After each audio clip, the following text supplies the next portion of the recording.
What's up, Facebook? Happy Tuesday. I hope you guys are having a great day. You guys are jumping on live. Say hi, drop one in the comments below, just so I can say hello to you. If you guys are dropping the replay, drop a 2 in the comments below, just so I can come back and say thank you for watching, because this will be an interesting segment of Ashley Goes Live. Let me tell you. Okay.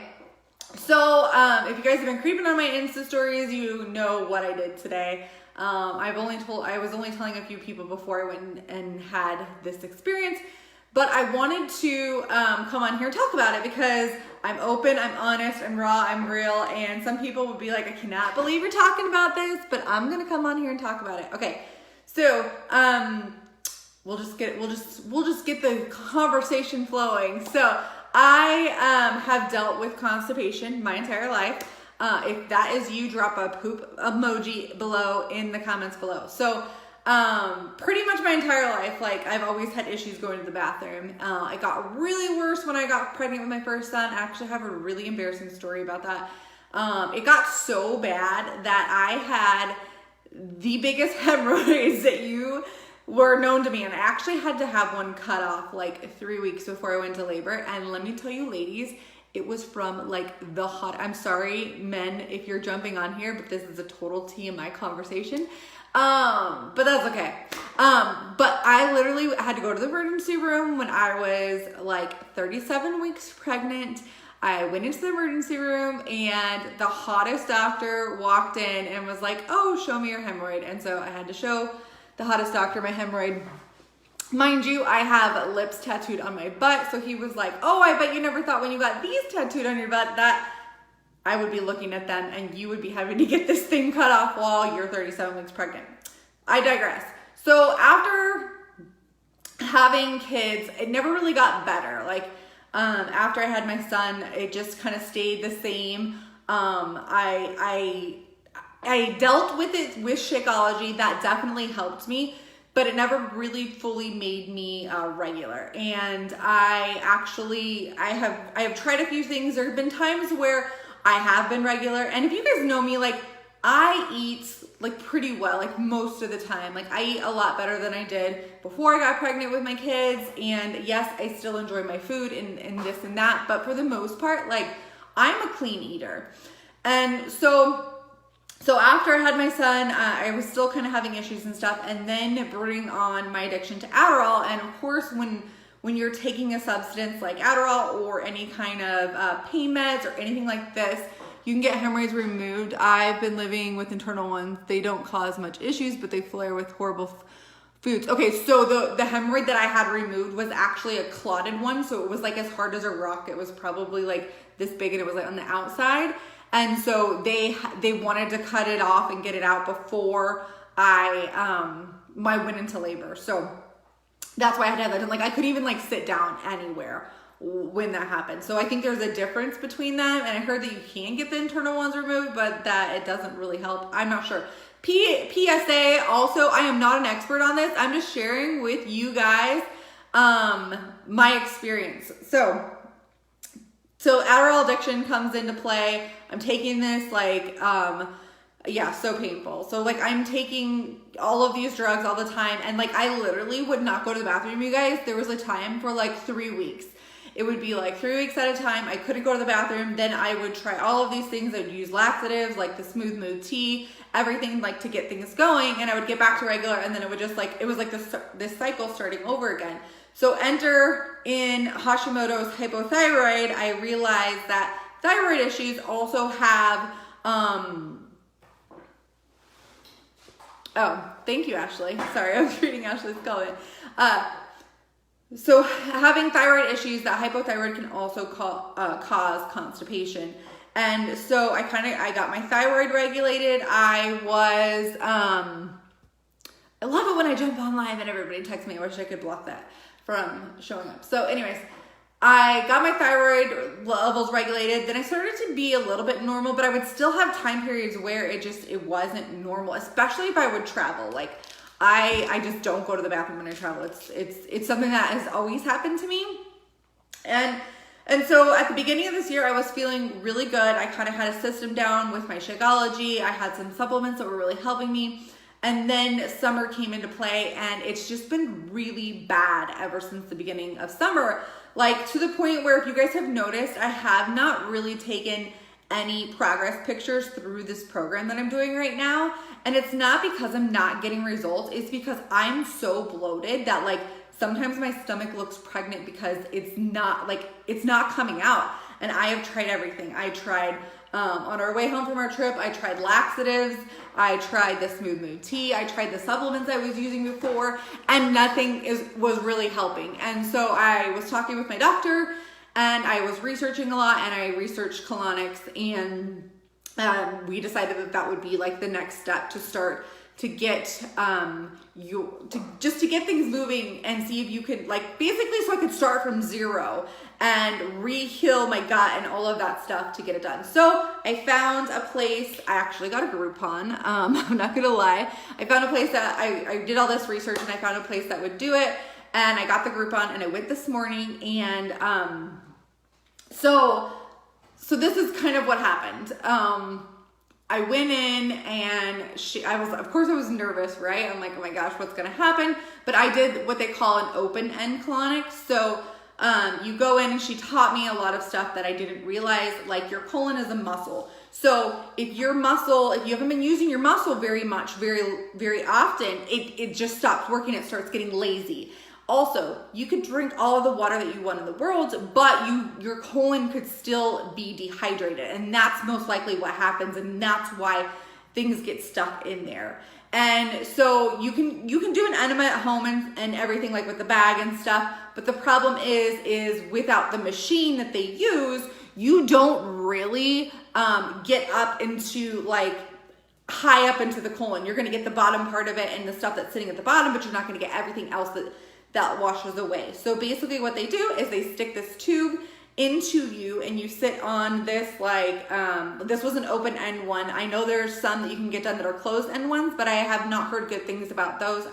I'm not really sure why, but everything that I looked into said find an open end one.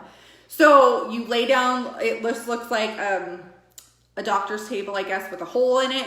You put this tube in, and basically it didn't hurt at all. It was like smaller than the tip of this pen. Probably about that big, probably a little bit smaller. You put it in, and it's warm water that goes through there, and then just kind of pushes everything out. And yes, at first it was uncomfortable, but I was probably in there for about 45 minutes. And the experience was actually really awesome. So afterwards I was talking to her, and she also had, this is gross, so hey, we're full on TMI. So after while you're doing it, she has the clear tube and a mirror, so you can actually see the stuff that's coming out of you. And I was surprised mine wasn't as bad as I thought it was going to be, because she was telling me that people will have, like, actual, like, it looks like rocks coming out of them because it's so hard. But after talking to her after that, we were talking about a follow-up plan. And basically for me, what I'm gonna do is I'm gonna continue on with these until I can get my body regulated. So I am taking a probiotic because you are getting rid of the good and bad bacteria.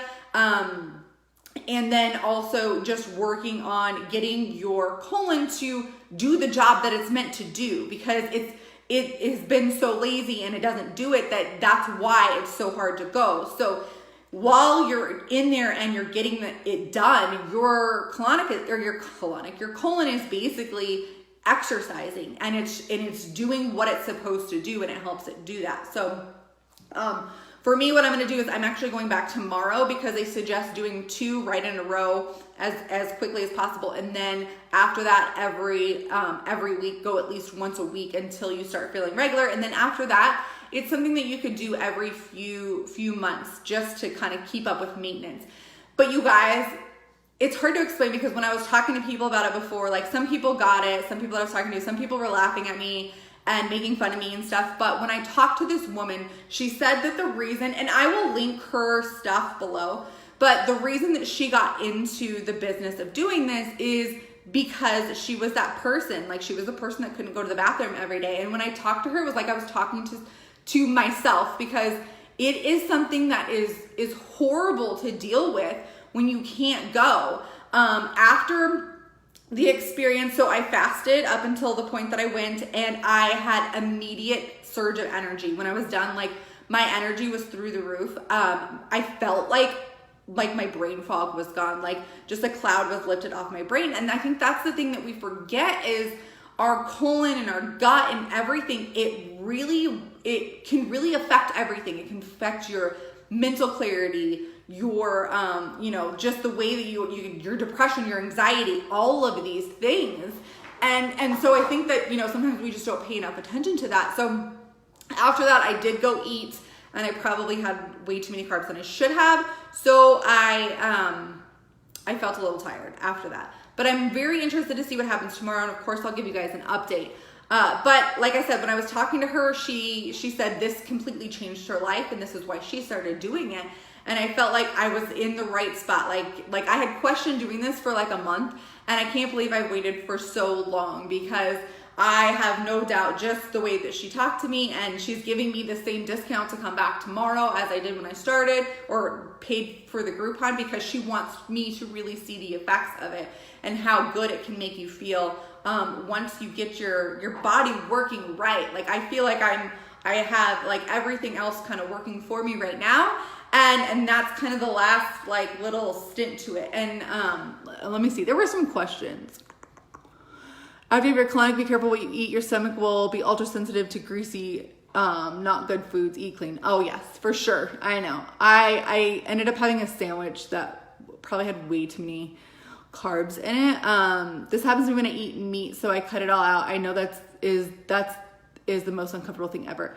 Yeah, I've done cleanses where I've gone vegan for a little while and stuff, and it doesn't help. Like no matter what I eat, this happens. So I have to figure out the bottom line of it. I won't ever stop eating meat, but I never say never, but that's just me. Okay, I need to do this. Does insurance cover things like this? I'm not sure if insurance covers things like this. I actually, insurance has failed me so many times. Like when I was trying to figure out what was wrong with me, when I didn't feel good and stuff, and I ended up, being put on Adderall.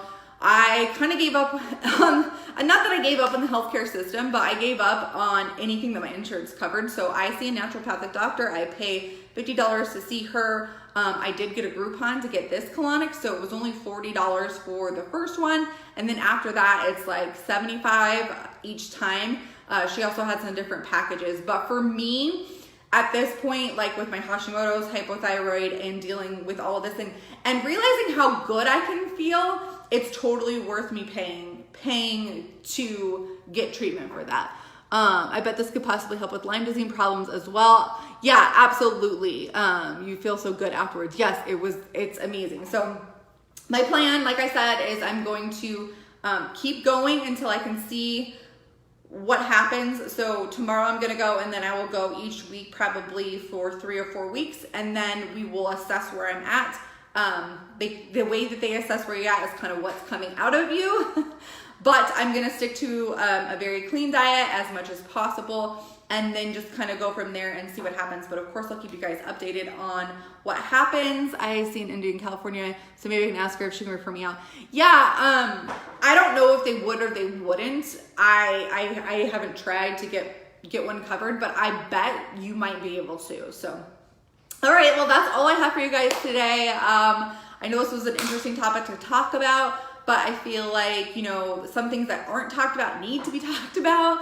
So I thought I would just come on here and share with you, because I know that I'm not the only one that suffers from this. So I will keep you updated on what happens next. And thank you guys for watching. I hope you guys have a great day. We'll talk to you soon. Bye.